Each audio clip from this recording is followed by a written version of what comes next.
Hey, what's up, guys? D-Town here with Shibo. He got 26th place at the Santa Clara Regional out of 562 people. He's here with his branded list. Show us what you got, bro. Alright, what's up, guys?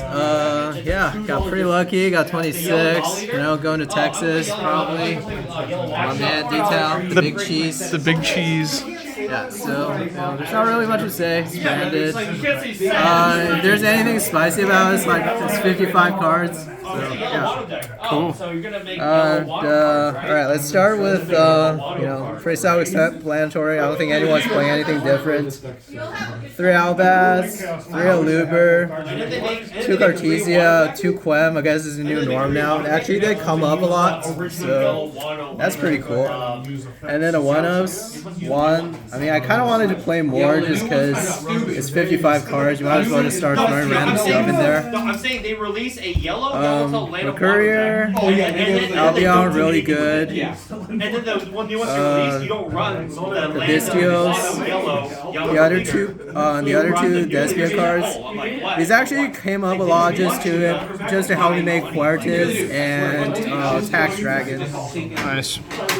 And then the 1 Maximus for the Nadir Servant package, and the 1 Given Puppet, which, I only got to resolve it in 1 game just because, everyone just somehow, gets this out of your graveyard, but, I feel bad if I don't play it, and they don't hand trap me, so I played it. It felt pretty good though when it did resolve. And I also played the Patchwork Engine. 55 cards. This is probably what took up a bunch of the spaces. I don't feel bad about playing them. They did come up a lot. This especially, it helps me chain block if they have Appaloosa on the field. And just helps me maintain hand advantage because I play Droplet too, Droplet, Super Poly. It doesn't feel bad when you pitch one of these. Poly comes up too. It just lets you extend farther. Right? And imagine you're a new player. And then the spells, 1 Foolish. It came up a lot. Sorry, sir, we're capped. 55 cards, you want to see our starters, and this almost counts as a starter. This and Tragedy, Search of Looper. It's a starter. 3 Brand Fusion. Don't want to play anything less than that. 3 Nadir Servant. So this card I actually cited it out almost every game going second, just because, if they have a board, your cards are. If they have a board, you're not gonna be. Your 1 Maximus isn't gonna do much, and and I'm not playing the 1 card Nadir Servant combo in my extra deck just because I don't want to rely too much on it. Yeah, and what else is wrong with this card? Yeah, it makes me almost want to play Entis in the extra deck just because I can crack a board with it. But yeah, this really underperformed. I don't think I resolved it once where it actually mattered. Yeah, but if I didn't play it, it probably wouldn't be any different. Okay. It's 55 cards, so there's a lot of room for you to just play a bunch of random stuff. Then a 1-ofs branded in red, didn't need more than 1. This actually came up a lot. You want to have more cards to search with Aluber, just in a grind game. Really good, really good. When they saw this, they almost want to take it. This almost gets this if they have a negate, they're always gonna negate this. This was really good. This won me a game against Runic Stun. And, starter. And then this, really good. Never resolved the negate effect, but was able to recycle this. And then the 3 Fusion Deployment. Getting a Cartesia, getting a Fallen Albaz on the field. Even if you don't use the Albaz on summon effect, just having 1 on the field is good for getting Cartesia out. Cartesia doesn't just work when you have it in the graveyard, it's when you have it on the field too. Afterwards, the Board Breakers, this sort of underperformed, but I mean, if you just have a bunch of free stuff on the field in your hand that you can pitch for this, it doesn't even feel as bad when you go first and you set it. So, yeah, Super Poly, really, really good. This won me the game against Runic Stun.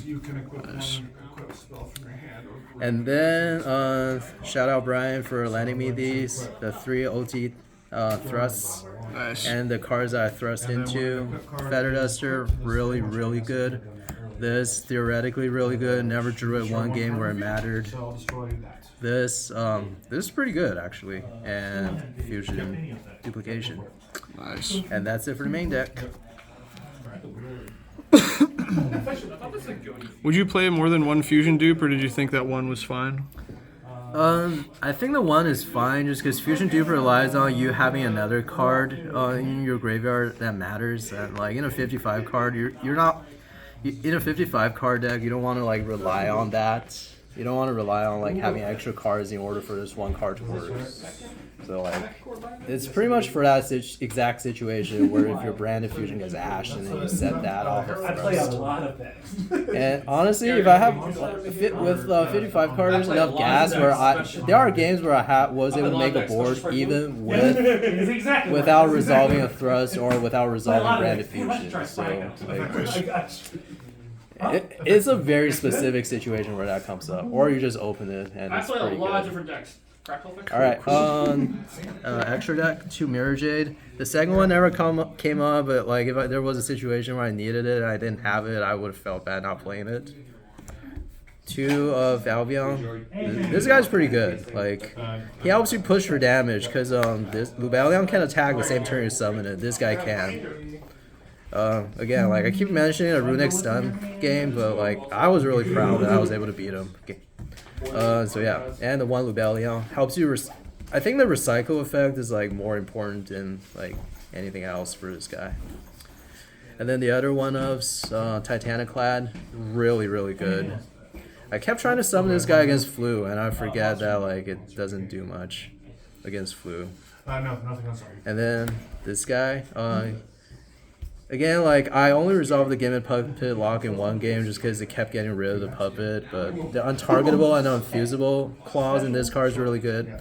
There was a game, my first match, there was a branded player that left the exact condition on the field where it was like 2 cards in the middle column and then 1 card in the extra deck and I summoned a Tax Dragon over here and I was able to bring this out Oh, nice. from the graveyard. Like, he forgot That's that like, crazy. this has a thing. Like, Yeah, so.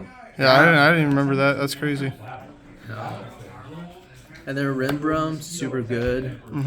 Obviously. I did summon it in one game again against a Runic Stun player, and like I bounced on the Runic guy he summoned, and I attacked the game. Nice.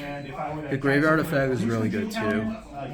Just lets you interact more on your opponent's turn. That's what I like about him. Then the super poly targets. This guy. This came up a lot more than this. And Dracos Depelia. Again, a Runic Stun matchup. You know, fuck you, Runic Stun. Fuck you for playing that. Yeah, Runic Stun. Guardian Chimera, Grand Guignol. This card's really good. Like, even in games where I can't give it Padalaki, I can send, what's that? Let's get one. Ad libitum. And that just lets me go into more. That just lets me go into more interactions. And like, there are games where I banish this and ad libitum to make another guy, and then ad libitum brought this back, and I was able to push for more damage. Nice. Guardian Chimera, just because I actually have Poly in the deck. He's untargetable, and that came up a couple games.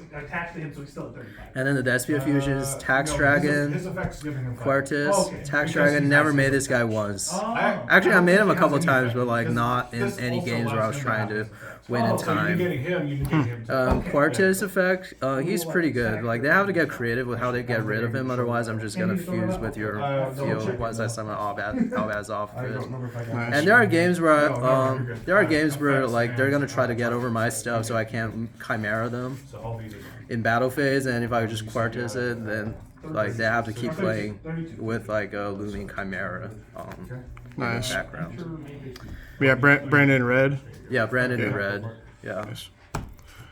So like this deck's you know, like I would say, I mean, yeah, let's do the side deck first. Is Chris or Colby still there? 3 Bystios. It didn't come up very often. It's just his 55 card. You're less likely to draw into these. But I sided these in for branded. I only played one branded. It didn't come up that much. This card hella underperformed. Like I sided this against Flu, but Flu is like playing like 7 ways to banish your graveyard now. So like this is just a dead card. Unfortunately. I saw you get DeFi'd when you had Droll in your hand one of the rounds. No, that felt really bad. Yeah, it happens, bro. Yeah.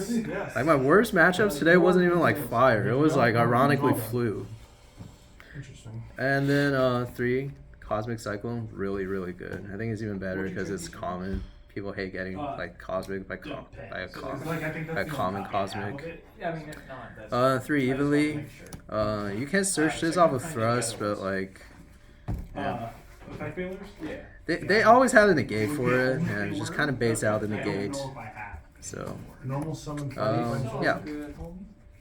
And another card that I side against Flu. Like weirdly, throughout testing, I thought this would be good against Snake Eye, but they can put some big bodies on board. Like they can put that witch card. I forgot what the name of it is. Diabellstar, Yeah, that contests your 2,500 attackers, and then they can put a Flamberge on the field, which contests your Mirror Jade.